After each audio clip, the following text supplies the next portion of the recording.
अस्सलामुअलैकुम students, my name is sir Ruslaan Asif. मेरा आज का टॉपिक मैथ लैब से रिलेटेड है, जो कि इसका सेकंड लेक्चर है। हमने इस फर्स्ट लेक्चर में इंट्रोडक्शन पढ़ा था। आज हम इसका थोड़ा प्रैक्टिकली इसको परफॉर्म करेंगे मैथ लैब को।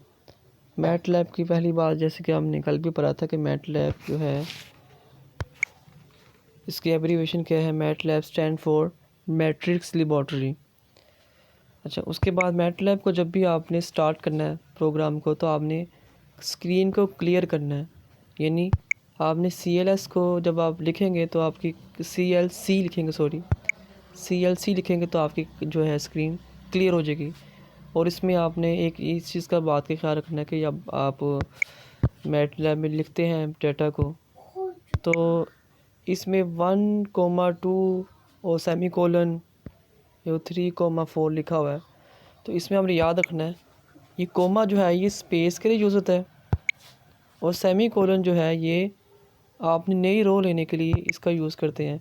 और जो कोमा है फिर इसके बाद ये फिर क्या कहते हैं, स्पेस के लिए इसका इस्तेमाल करते हैं।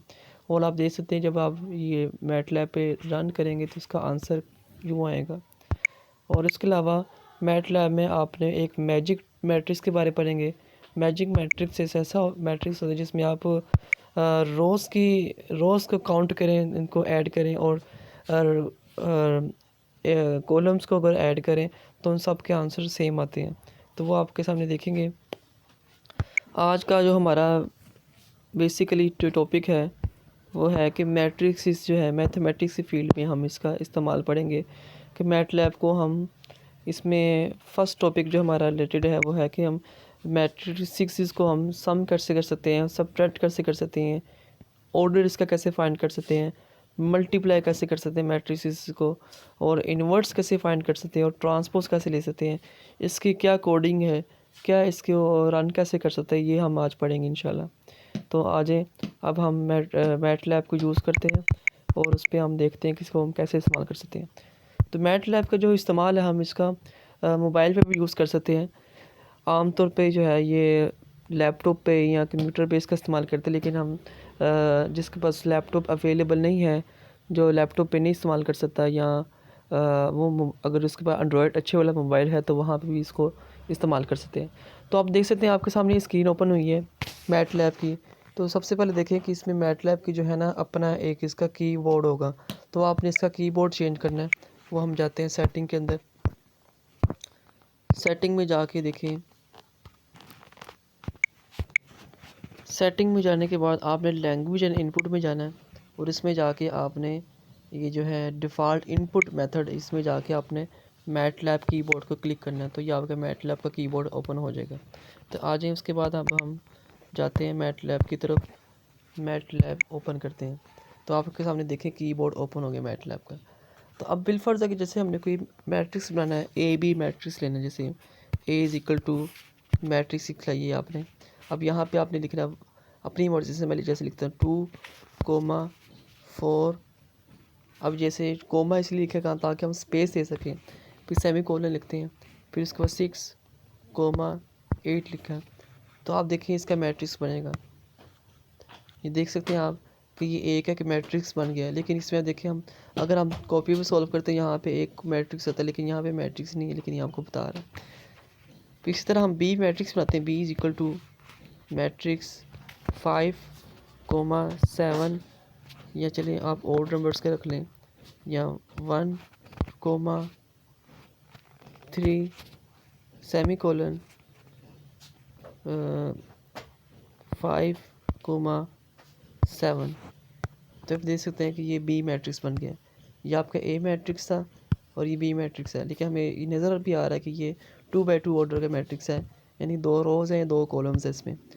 अब हमने आज का टॉपिक था कि हमने मैट्रिक्स को सम कैसे करना है, इनको सब्ट्रैक्ट कैसे करना है, मल्टीप्लाई कैसे करना है, इसकी क्या कोडिंग है वगैरह वगैरह।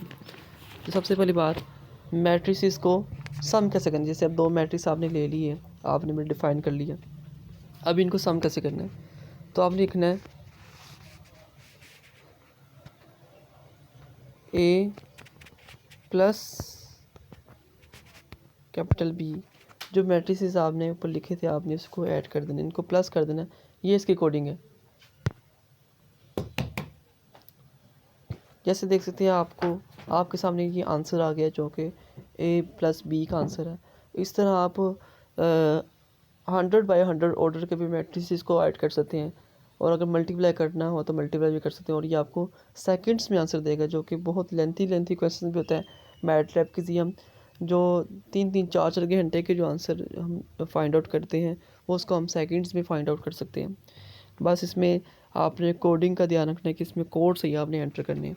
तो इसी तरह A-B करते हैं तो आपके सामने देखें ये उसने माइनस करके इसका आंसर हमें दे दी है। इसी तरह अगर हमने मैट्रिक्स का ऑर्डर फाइंड करना है, जैसे अगर आपने A मैट्रिक्स है, B मैट्रिक्स का ऑर्डर फाइंड करना है, जिसमें A मैट्रिक्स का फाइंड करता हूँ मैं लिखूँगा साइज़,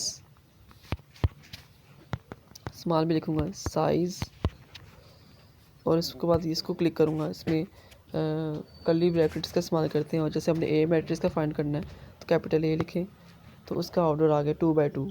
2 लिखा है, इसके बाद 2 रोज़ है 2 कॉलम्स है। इसी तरह आपने B मैट्रिक्स का फाइंड करना है तो आप लिखें साइज़ B। देखिए उसका ऑर्डर भी आपके पास आ गया। हमने भी प्लस किया है, मैट्रिसेस को ऐड किया है, दूसरा सब्ट्रैक्ट किया है, तीसरा हमने साइज़ फाइंड आउट की है। अगर हम चाहते हैं कि हम 2 मैट्रिसेस को मल्टीप्लाई करें तो उसके लिए क्या कोड है, A स्टैटिक B, यानी स्टैटिक का मतलब यानी आमतौर पे मैथमेटिक्स में हम मल्टीप्लाई का साइन करते हैं, लेकिन मैटलैब में या प्रोग्रामिंग की फील्ड में जब हम मल्टीप्लाई करने के लिए हम स्टैटिक का सिंबल यूज़ करते हैं। तो देखिए उसके बाद क्या आंसर आता है, ये देखिए मैट्रिसेस को मल्टीप्लाई करके इसके 2 आंसर आ गए। इसके बाद आपने अगर मैट्रिसेस का इन्वर्स निकालना है तो क्या लिखेंगे आप, इसका कोड क्या है, A&V इन्वर्स, ये इन्वर्स के लिए यूज़ होता है।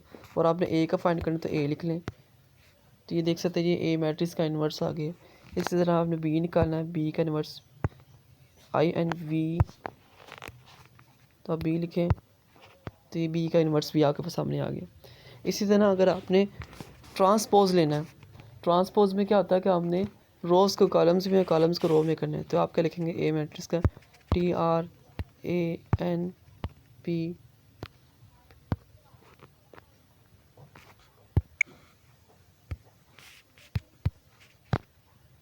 तो आपके सामने देखिए ट्रांसपोज भी आ गया। यानी A मैट्रिक्स क्या था, 2 4 6 8 था रोज़ की फॉर्म में, और इसमें देखिए उसने क्या लिखा 2 6 4 8, यानी उसने रोज़ को उसने क्या किया कॉलम्स में कर लिया। तो आई होप कि मेरी वीडियोस आपको पसंद आई होगी। मेरा आज का जो बेसिकली टॉपिक था कि मैट्रिसेस को प्लस कैसे कर सकते हैं, इसको सब्ट्रैक्ट कैसे कर सकते हैं, इसमें ऑर्डर कैसे फाइंड कर सकते हैं, मैट्रिसेस को मल्टीप्लाई कैसे कर सकते हैं, इन्वर्ट्स कैसे फाइंड कर सकते हैं, और ट्रांसपोज कैसे लेते हैं। ये मेरा पहला टॉपिक था। तो मैं उम्मीद करता हूँ मेरा ये टॉपिक सबको पसंद आया होगा। तो सबसे रिक्वेस्ट है कि मेरे इस वीडियो को लाइक करें, और उसको कमेंट कोई अपनी मर्ज़ी से अच्छा कमेंट दें, और उसके अलावा मेरे चैनल को सब्सक्राइब करें और बेल आइकन पर क्लिक करें।